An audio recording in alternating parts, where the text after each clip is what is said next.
Topic तुम्हारा खत्म क्या हुआ है? परागन, यानी कि पोलिनेशन। परागन क्या था? किसी भी फूल के पराग कोश से पराग कण निकलकर कहाँ जाते हैं? वर्तिकाग्र पर जाते हैं। तो उस क्रिया को हम लोग क्या कहते हैं? परागन कहते हैं, उल्टा नहीं। परागन एक प्रक्रिया है। कैसी प्रक्रिया है? जिसमें किसी भी फूल का पराग कण निकलकर उसी फूल या किसी दूसरे फूल के वर्तिकाग्र पर जाते हैं। तो उस क्रिया को हम लोग क्या कहते हैं? परागन कहते हैं। अब पेड़ पौधा खुद से तो जा नहीं सकता है, उसको किसी न किसी माध्यम की आवश्यकता होती है। तो उसके लिए पढ़े फिर क्या? परागन का माध्यम। तो परागन के माध्यम के बारे में बताए थे। कौन कौन माध्यम थे? कीट। कीट द्वारा जा सकता है, वायु द्वारा जा सकता है, जल द्वारा जा सकता है, जंतु द्वारा जा सकता है और पक्षी द्वारा जा सकता है। इतना प्रकार का माध्यम था जिसके द्वारा परागन हो सकता है। ये सब समझाए थे। अब देखना है कि क्या होता है, कैसे होता है, किस प्रकार से होता है। दिखाई दे रहा है सबको? चलो ठीक है, शांति से यहाँ देखते जाओ, सुनते जाओ, समझते जाओ। फूल क्या है? तो बताया था कि फूल जो होता है वो पेड़ पौधे का जनन अंग होता है, उसी से जनन की क्रिया होती है। यहां तक समझाए थे। अब देखते चलो, ये फूल है, ठीक है, कोई भी फूल।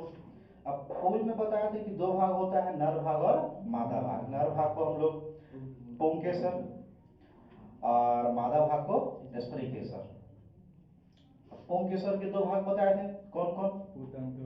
पूतंतु और परागकोश। और स्त्रीकेसर के वर्तिकाग्र, वर्तिका और अंडाशय।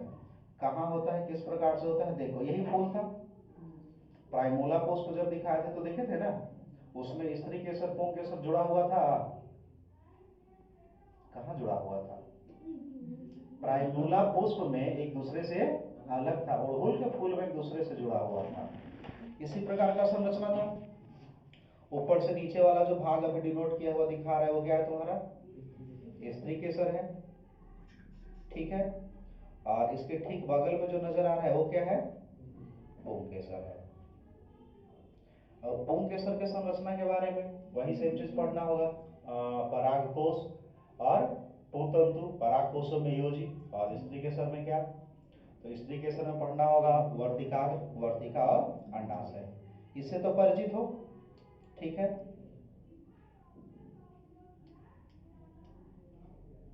बताया थे कि जो परागकोश होता है वो दो पाली में बटा होता है और प्रत्येक दो पाली आगे चलकर दो दो पाली में बटा होता है। यानी ये कोणीय हिस्सा में होता है, चार भागों में बटा हुआ होता है। देख सकते हो, नजर आ रहा है दो पाली में, एक उस साइड का पाली और एक इस साइड का पाली। ये सब हो गया था यहाँ तक। और वही पाली के बीच में जो भित्ति होती है उसको हम लोग क्या कहते हैं? योजी के नाम से जानते हैं। परागकण आहार हुआ था ना। बताया थे कि बहुत सारे ऐसे परागकण हैं जो पोषक तत्वों से भरपूर होते हैं। उनमें प्रोटीन होता है, विटामिन बी होता है, मिनरल्स होता है, और उसका उपयोग लोग ऊर्जा प्राप्त करने के लिए करता है। खास तौर पर कौन? तो दौड़ने वाला घोड़ा और मनुष्य, धावकों के लिए ये काफी ज्यादा उपयोगी होता है। यही देखो, ये पॉलन ग्रेन्स वाला औषधियां हैं। टैबलेट नजर आ रहा है? इस प्रकार से दवाइयां मिलती है। इसका उपयोग खाने पीने में, ये पॉलन बैंक है। पॉलन बैंक बताया था कि परागकण का भी बैंक है, जैसे हम लोग का स्पर्म का बैंक है। ये सब कुछ हो गया था, बस दिखाना। हाँ, यहाँ एक चीज समझाना था कि बहुत सारे ऐसे फूल हैं जिनके अंडाशय एक दूसरे से जुड़े होते हैं, स्त्री केसर जुड़े होते हैं। तो बहुत सारे ऐसे हैं जिनके स्त्री केसर अलग अलग होते हैं। जैसे जो एकांडपी और बहुअंडपी। और बहुअंडपी में बताए थे जिसमें ढेर सारा स्त्री केसर हो, एकांडपी जिसमें एक स्त्री केसर हो।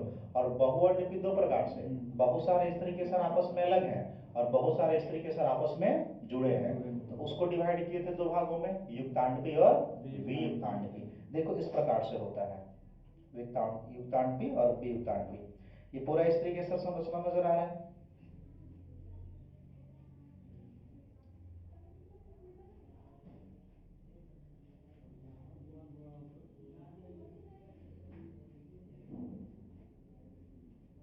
आगे फिर आएगा, उसको दिखाएंगे। देखो, फल बीज का संरचना बताए थे कि अंडाशय में परिवर्तन होगा तो क्या बनेगा?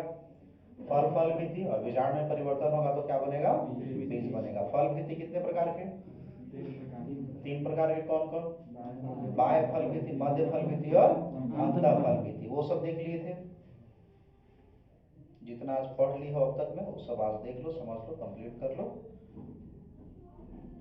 देखो, अब रहा सवाल पोलिनेशन, यानी कि परागन। परागन क्या था कि फूल के वर्तिकाग्र से लेकर फूल का परागकोश से परागकण निकलकर कहाँ जाएगा? वर्तिकाग्र पर जाएगा। और उसी क्रिया को हम लोग क्या कहेंगे? परागन कहेंगे। अब ये तो खुद से हो नहीं सकता है, इसके लिए कोई ना कोई माध्यम चाहिए। ठीक है, बिना माध्यम के संभव नहीं है। और अलग अलग माध्यमों का अलग अलग रिक्वायरमेंट है। जैसे कीट है, तो कीट परागन की क्रिया करने के लिए नहीं आती है। किस लिए? गंध से आकर्षित होकर, रंग से आकर्षित होकर, या फिर मकरंद से आकर्षित होकर, मकरंद प्राप्त करने के लिए। तो कैसे होता है देख लो। एक फूल है, इसके ठीक सेंटर में नजर आ रहा है मधुमक्खी है। देखो, पॉलिनेशन के बारे में बताया था कि कितना प्रकार का? 2 प्रकार का। कौन कौन? स्वपरागन और परपरागन। सेल्फ पॉलिनेशन मतलब स्वपरागन, और क्रॉस पॉलिनेशन मतलब परपरागन। यहां तक समझ में आया? अब देखो कैसे होता है। एक फूल है, इस पर एक मधुमक्खी बैठी, उसके शरीर पे पीला पीला चिपका हुआ नजर आ रहा है कुछ। मान के चलो उसी फूल पर बैठी और परागकण चिपका, और वापस से फिर उड़ के उसी फूल के वर्तिकाग्र पर बैठ गई, तो वर्तिकाग्र तो परागकणों को अवशोषित कर लेगा और परागन की क्रिया हो जाएगी। तो इस परागन को क्या कहेंगे?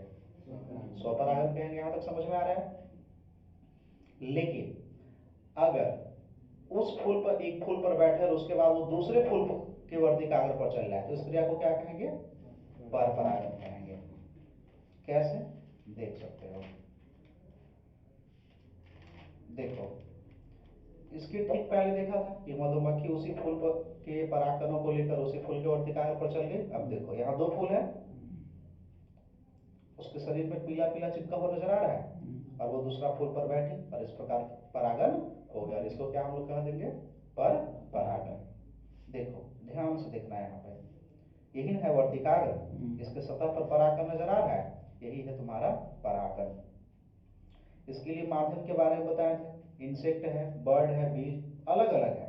जैसे कीट द्वारा, तो कीट में तो बहुत सारे प्रकार के कीट होते हैं, लिखा थे ना, मधुमक्खियां अलग है, घरेलू मक्खी अलग है, और भी भृंग अलग है। देखो, वायु द्वारा कैसे हो जा रहा है, जल द्वारा कैसे हो जा रहा है, कीट द्वारा कैसे हो जा रहा है, एक एक करके सब समझते हैं।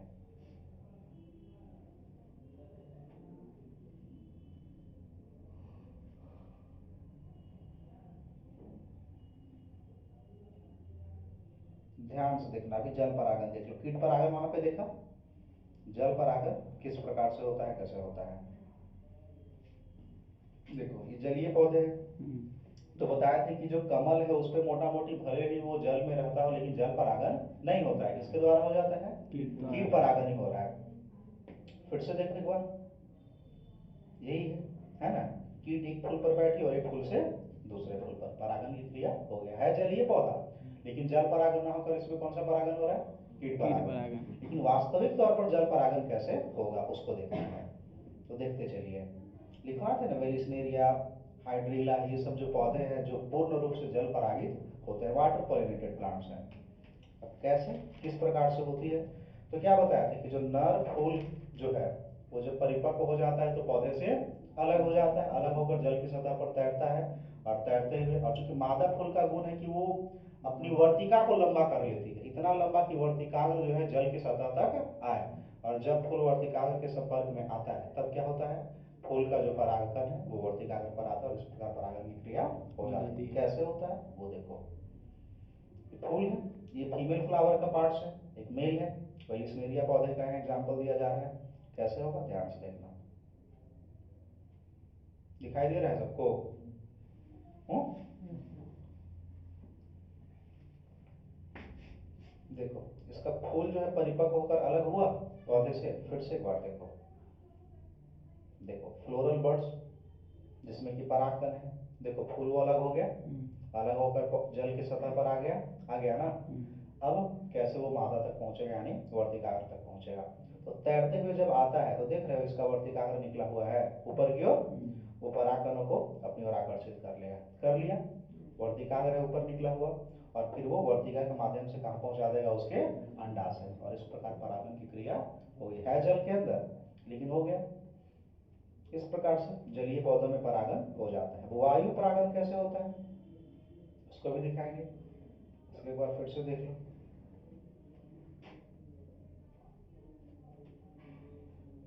अब देखो वायु परागन किस प्रकार से होगा, यही देखो इसके बारे में बता रहे थे। ये व्हाइट व्हाइट जो नजर आ रहा है, इसका परागकण काफी ज्यादा एलर्जी भी पैदा करता है। लिखवाए थे परागकण जनित एलर्जी। परागकण से पोषक तत्व तो मिलता ही है, लेकिन बहुत ज्यादा मात्रा में एलर्जी भी है। अगर संपर्क में आ जाएगा तो अलग अलग बीमारी उत्पन्न कर देगा। देखो वो मेल पार्ट है, और नीचे जो नजर आ रहा है वो क्या है, फीमेल पार्ट है। फिर से देखो, ऊपर मेल पार्ट और नीचे फीमेल पार्ट, यानी उसका परागकण कहाँ आना है, इस तक आना है। बताया था कि वायु परागित वाले प्राय रंगीन नहीं होते हैं, खुशबू नहीं होता है। वायु को कोई मतलब है इससे, नहीं है। तो ये पूरा रंगीन नजर आ रहा है, इसका फूल वगैरह कुछ भी वैसा आकर्षक कोई सेक्शन नजर आ रहा है, नहीं, नॉर्मल है, कोई आकर्षण नहीं है इसमें। और बताया था कि सबसे ज्यादा इसमें परागकणों की संख्या होती है। बट देखो, अब जब वर्तिकाग्र तक किसी भी प्रकार से परागकण पहुंच जाएगा, क्लियर है, तब कैसे होगा, क्या होगा, देखो बढ़िया से डिटेल में। वर्तिकाग्र पर परागकण आया, और ये कहाँ पहुंच जाएगा, सीधा अंडाशय में। अंडाशय में जैसे ही पहुंचेगा, वहां अंडा मिलेगा और निषेचन की क्रिया हो जाएगी, और इस प्रकार से लैंगिक जन्म पूरा का पूरा कंप्लीट हो जाएगा। नजर आया जो निकाल कर दिखाए थे अंडा।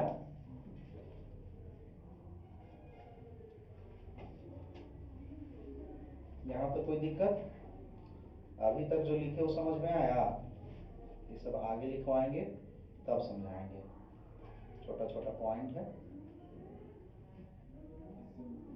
बीज वगैरह तो दिखाए थे, अलग अलग फल का फल भित्ति भी दिखाए थे, ठीक है, वो है यहाँ तक में। आगे चलते हैं। हाँ, एक चीज और बच गया था, फर्स्ट चैप्टर में तुम लोग को क्या पढ़ाए थे, भ्रूणोद्भव, याद है ना। भ्रूणोद्भव किसे कहते हैं, भ्रूण से बच्चा, कि जाइगोट से भ्रूण बनने की क्रिया को, जाइगोट से भ्रूण बनने की क्रिया को भ्रूणोद्भव कहते हैं। एक्चुअल में होता कैसे है देख सकते हो। थोड़ा सा इसको हम स्लो करते हैं, काफी फास्ट स्पीड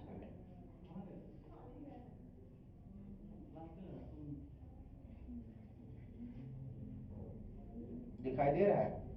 देखो जब युग्मक मिलकर जाइगोट बना लेता है तो उसके बाद डेवलपमेंट कैसे होता है, ये भ्रूण है, भ्रूण डेवलप कर रहा है, कुछ नजर आ रहा है इसमें, कुछ नहीं है, धीरे धीरे धीरे ये विकसित हो रहा है, समझ में आ रहा है। तो एक पूरा शिशु का रूप ले लिया, समझ में आया। ये जंतुओं में भ्रूणोद्भव है, अचानक से कोई भी अंग हमारे शरीर में बनता नहीं है, धीरे धीरे धीरे धीरे करके। एक बार फिर से देख सकते हो, ये है, कुछ नाक मुंह हाथ पैर कुछ भी है, नहीं है, धीरे धीरे डेवलप हो रहा है, समझ में आ रहा है बात, एकदम धीरे धीरे डेवलप हो रहा है। सभी अंगों का पहले निर्माण हो रहा है, और निर्माण होने के बाद उसका विकास हो रहा है। जैसे हाथ बना, देखो निर्माण का मतलब, अभी हाथ और पैर का थोड़ा सा हिस्सा बना है, और इस पे कोई शिशु जन्म ले लेगा तो क्या लगता है कि सही होगा, नहीं। वो देखो अभी बना है, अब विकसित हो रहा है। विकसित होने का मतलब कि सभी उंगलियां सेपरेट हो जाएगी, हाथ पैर का एक प्रॉपर लेंथ हो जाएगा, समझ में आ रहा है। यही है जंतुओं में भ्रूणोद्भव, क्लियर है। आगे चलते हैं, लगभग तो हो गया है तुम लोग का।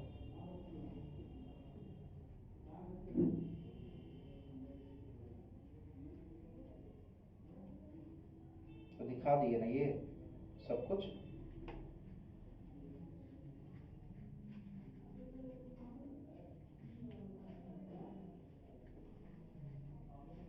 ये भी दिखा दिए, बता दिए। पोलिनेशन पूरा देखे, स्वपरागन पर परागन, कीट द्वारा वायु द्वारा जंतु द्वारा भी उसी के शरीर से चिपक जाएगा और परागन हो जाएगा।